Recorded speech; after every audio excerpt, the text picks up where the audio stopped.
Telugu heroine, తెలుగులో మీకు opportunities ఉన్నాయి కదా, తర్వాత ఒక స్పాన్ మలయాళం తమిళ సినిమాలకు ఎక్కువ వెళ్ళినట్టున్నారు కదా, ఎందుకని ఆ టైం? అంటే అండి ఒక ట్రాన్సిషన్ ఫేజ్ వస్తోందని నాకు అనిపించింది. ఏంటంటే నేను ట్రెడిషనల్గా ఒక హోమ్లీ రోల్స్ చేస్తూ ఉన్నదాన్ని సడన్గా నేను కూడా కొంచెం గ్లామర్ చేయాల్సి వచ్చింది, కొంచెం చేంజ్ అయ్యా నేను కూడా.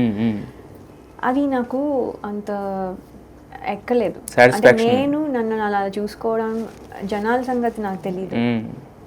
I never asked. అంటే అప్పుడు ఈ సోషల్ మీడియా ఉంటే మనం తింటే వాళ్ళేమో మనకు తెలియదు. బట్ నేనైతే నేను అలా యాక్సెప్ట్ చేసుకోలేక అలా అని ఉండి మనము ఇలాగే చేస్తామంటే కుదరదు. బికాస్ చేంజ్ అవుతుంది, ట్రెండ్ చేంజ్ అవుతుంది. ట్రెండ్తో ఫాలో అయ్యి వెళ్ళిపోతే ప్రాబ్లం ఉండదు. అది ఆ ట్రాన్సిషన్ ఫేజ్లో నేను ఇరుక్కుపోయాను.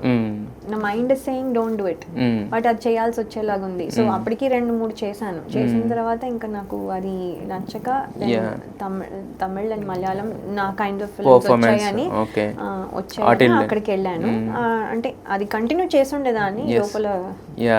మ్యారేజ్ విజేంద్రవరంలో కూడా అది కొంచెం అదే మీరు అన్నట్టు గ్లామరస్ గా కనిపించడం అవన్నీ ఆయన సినిమాలో మరి తప్పదు కదా. అంటే అప్పుడు సిమ్రాన్ గారు వీళ్ళందరూ చేసేవారు, చేసేవాళ్ళు. ఇప్పుడు మనము అంటే ఆ లెవెల్లో చేయకపోయినా కొంచెం ఆ స్టైల్లో వెళ్ళాలి. సో అంటే మీకు అది నేను ఏమీ ఫీల్ అవ్వలేదు. ఫీల్ అవ్వడం అని కాదు, అంటే ఇప్పుడు మీరు అన్నారు కదా 1-2 చేశానని చెప్పి, మీకు ఆ మైండ్ డోంట్ సే అని చెప్పిందా, లేకపోతే ఇంట్లో నుంచి కూడా ఏమన్నా వచ్చిందా మీకు? అంటే ఇంట్లో పాపం ఎప్పుడు ఏమనేవాళ్ళు కాదు, వాళ్ళకి ఎప్పుడు భయం ఉండేది పెళ్ళి అవుతుందా లేదా. మా పేరెంట్స్ కి అంటే అదో ఫిలిం ఫీల్డ్ లో ఉంది, పెళ్లి చేసుకుంటారు ఎవరన్నా ఇదా, లేకపోతే ఏదైనా అనుకుంటారా ఏంటి, అసలు అవుతుందా అని టెన్షన్ అయితే నడుస్తూనే ఉంది వాళ్ళకి పాపం.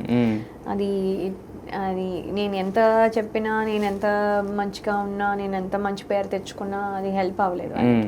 ఆ ట్రెండ్స్ ప్రెషర్ అయితే ఉంది కానీ అది అంటే సినిమా అంటే ఇంకా సినిమా అనేది ప్రొఫెషనల్గా అందరూ థింక్ చేయడం మొదలు పెట్టేసాం.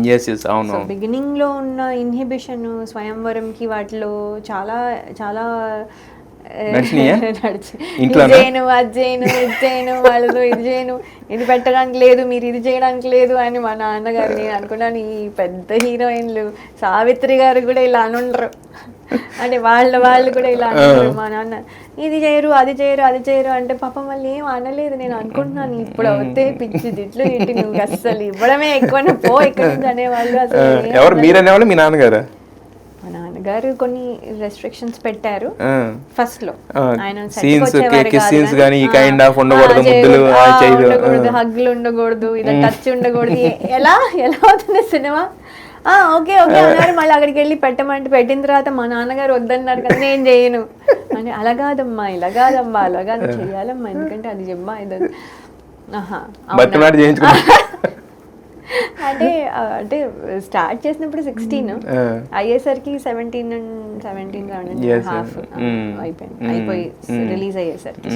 సో ఆ ట్రాన్సిషన్ అంటే దట్స్ ఏజ్ వెరీ యంగ్ కదా. సో వాళ్ళు నా టాంట్రమ్స్ అన్ని, ఈ అమ్మాయిని ఇంత చిన్న అమ్మాయిని నేను లేబర్ చైల్డ్ లేబర్ కింద నన్ను తీసుకెళ్లి అరెస్ట్ చేస్తారు అనేవాళ్ళు. వేణు గారు అనేవాళ్ళు, ఈ అమ్మాయిని చైల్డ్ లేబర్ నన్ను ఈ అమ్మాయిని పెట్టే అంటే నవ్వుతూ అనేవాళ్ళు అనమాట. సో ఆల్ దట్ అంటే కొంచెం మేము చాలా గొడవ చేసింది. అంటే బికాస్ ప్రొఫెషనల్గా ఎలా ఉండాలో మాకు తెలీదు, వాట్ ఈస్ ఇట్ తెలీదు, అసలు ఇది ప్రొఫెషన్ అని అనుకోలేదు, అసలు మేము వెళ్దాం అనుకోలేదు. ప్రిపేర్ అవుతే వేరే విషయం. సో ఏది ఎవరు అంటే యాక్సిడెంటల్ అండ్ అది అలా నడిచిపోతే నెక్స్ట్ అలా